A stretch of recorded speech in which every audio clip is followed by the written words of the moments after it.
Now let us see how these routes will be established or the graph will be created. The RPL protocol or the routing protocol for low power and lossy networks makes use of two different messages. One is DIO message and the other one is DAO message. One is DIO message and the other one is DAO message. These two messages are used for constructing the paths. The DIO stands for DAG information object message. DAG is directed acyclic graph. DAG information object message is DIO and DAO is destination advertisement object message. DAO stands for destination advertisement object message. First, let us understand what is this DIO message.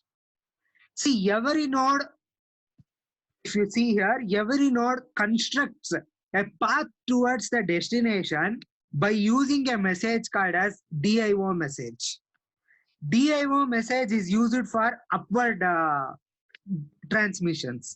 So from every node to the destination, we call this as upward transmission. From the destination towards the node, this is called as a downward transmission. Is that fine? We call from node to a destination or a root node, from a normal node to a root node, this path is called as a upward path, and from a root node to the normal node, this path is a downward path. The message used for constructing this path from a node to the root node is DIO message, DAG information object message. So the routing graph will be created especially towards the route in the upward direction by making use of this DIO messages. And remember, these paths are not always static. Suppose if I create one path like this, if I have created from all the nodes towards the destination, this tree is constructed. Let us assume this is one of the node. It is trying to construct a path towards the destination. Suppose if any changes occurs in the network, maybe because of some issues, this node, this intermediate node, this node is temporarily not available. In such cases, immediately it switches its path towards other direction. So this DIO is completely a dynamic one. It handles all the changes in the topology dynamically, which can affect the routing. Whenever any change occur in the topology, whenever any node is temporarily or permanently disabled from the network, every node try to construct a new path towards the destination. We call this as a dynamic adaptations. So this DIO is responsible for that.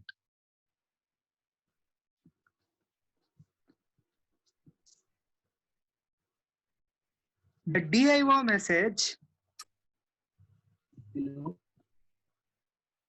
the DIO message is responsible for identifying the best path. See here, you take this. This is a DAG. Now from this node to the destination, I want to establish a path. So the DIO message will always find the appropriate path, the best paths available towards the destination by identifying all the possible routes through all the possible parents. For example, if you see this, there are two parents for this node. One is this node and this is the another node. It can establish a path towards the destination either through this neighboring node or through this neighboring node. So it will select an appropriate, the effective path towards the destination by determining the different parents. So here the parent in the sense directly connected neighbors. Directly connected neighbors are the parents, which are in the upward direction towards the root node. Which are in the upward direction towards the root node. Any doubt in DIO message path construction? See, always every node try to find a path towards the destination or the root node by consulting its parent nodes. This will be initiated by a DIO message. This node sends a DIO message to its parents. Parents andre yaro? Directly connected neighbor nodes which are in the direction towards the root node, which are in the upward directions towards the root node. So this message will be this node sends the DIO message to this node, and also it will be sent to another node, and it will be forwarded to the root node. Now it can choose any one of the path which is more suitable. It may be based on metrics. We'll discuss those metrics later in the coming slides based on some metrics. We'll proceed to the next one. We have another message called as DAO message. Once the path is established from a sender node towards a destination, the destination nodes will start advertising its presence in the downward direction. So the confirmation from the destination towards the other nodes will be sent using a message called as DIO message. This is destination advertisement object. It is used for sending a notification to the nodes about the presence of the destination node in the network. It is used for establishing a downward routes. Please remember, the upward route from a node to destination will be established using from the node to the destination will be established using DIO message. From the destination to the node, this will be established using DAO message. That is destination advertisement message. DAO messages allow nodes to inform their parents of their presence and reachability to the descendants. So the destination will send this message to this node. Now this node will send that information to its descendants. So it will DIO in this direction, DAO in this ulta direction, or the downward direction. These two can be operated both in storing and non-storing modes. In the storing modes, once the path is established, once this path is established, all the nodes will make a note of these paths. He will also make a note of the path. He will also make a note of this path. But in the non-storing modes, only certain nodes will make a note of these paths in its memory. That is non-storing mode. Only border router will make a note of these paths. So that's all about the two messages which operates both in storing as well as in the non-storing. Storing method is very critical in the constraint scenarios. Now, what are these two messages? Who generate these messages? Which layer generate these messages?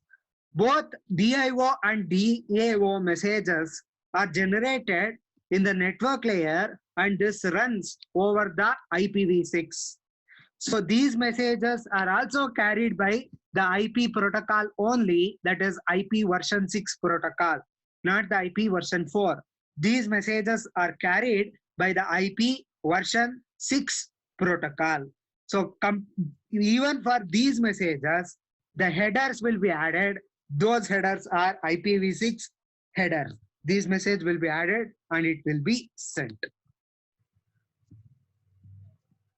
So this is the overall summary. So here we have so many nodes, and let us call this is a end node or a final destination. All these nodes try to establish a path towards the destination using a message called as a DIO message, which operate in the upward direction, and DAO message which operate in the downward message in direction. This is a completely a DODAG, direction oriented, directed acyclic graph. All these nodes are part of this tree, and these are all the ranks. For this node, these are the parent layers. This is the, again for these nodes, these are the parents. For these nodes, these are the parents. And for these nodes, this is the parent, and again it is the root node in the network or in the graph.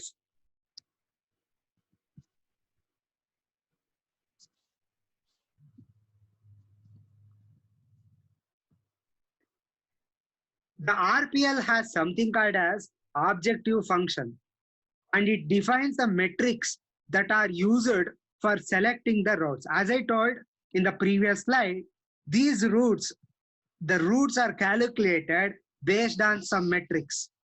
See, even in the distance vector or the link state protocol, what we discussed, the routes are completely based on costs. The cost, not in terms of money or not in terms of distance. The cost in the network is in terms of all the networking resources. It may be distance, it may be available bandwidth, it may be the collision rate or the congestion rate, and it may be other parameters which affect the network resources. We'll see these metrics now. So objective function will define the certain metrics for selecting a routes, and also here it establishes something called as a nodes rank. Based on this nodes rank, the rank here is, you take this example.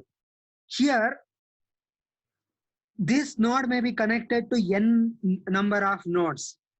Among these n number of nodes, it can't select all these nodes for data transmission. It should select only the best nodes. How the best nodes are selected by one of these nodes for data transmission based on the thing called as a node rank. The node rank is like how close it is towards the destination, how close it is for me also, and whether the node is closest to the destination also. I should not select a longer path. I may be having a one node here, even it is directly connected. But from that node, let us assume we have one node here, but from this node to the destination, we have a big, very longer path. I should not select. The rank is based on the two parameter, how close it is to me and how close it is towards the destination. Based on all these things, the OF will decides the metrics for selecting the routes, and also it establishes a nodes rank. Hope these two terms are clear to you. We'll see these things. So it is based on something called as minimum expected number of transmission. Always I want the number of transmissions to be very, very, very limited. I should not send these messages for a longer hops. ನಾನು ಯಾವತ್ತು ಎಂತ part ಅನ್ನು select ಮಾಡಬೇಕು ಅಂದ್ರೆ the number of transmission involved in this part should be very less. Number of hop between the sender and the destination should be very less. ಅದನ್ನ select ಮಾಡಬೇಕು. We'll see these things in detail now. First, before going to metrics, let us take the rank. Rank, as I told, it is a rough approximation of how close a node is towards the root. This is the very important thing. And also it is how close towards the sender node also. It is used for avoiding the routing loops and also the count to infinity problems. If it is very far from, if the node is very far from the root node, it may end up in a routing loops, never ending process. Your data may not reach the destination. It will be keep on circulated in a loop. We should avoid these loops. That's why we construct a acyclic graph without any cycles or without any loops. So the ranks are used for constructing these acyclic graph. We call this problem as count to infinity problem, what we discussed in the Bellman-Ford algorithms. So to avoid this count to infinity problem, thus ranks are used. The rank, higher rank is considered as a best suitable node for data transmission. A node can increase the rank whenever it receives a DIO message with a best route towards the destination. A node can decrease the rank whenever it receives a DIO message which has a worst possible route towards the destination. Is this fine? The rank in the sense increasing or decreasing. Highest rank in the sense what? You all know the highest rank means 1. The lowest rank means, suppose I have 2 ranks now, 1 and 100. Which one is the highest rank or a best rank? Instead of calling highest rank, which one is the best rank? 1 is the best rank. Always we call it as a 1.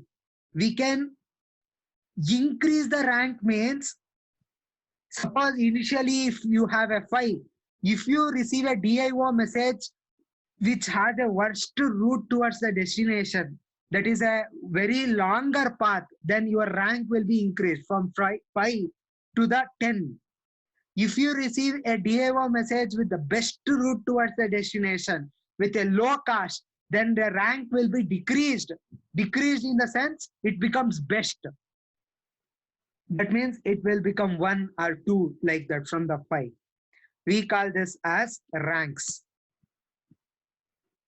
The RPL has headers. These headers are carried by making use of IPv6 by using something called as hop by hop transmission.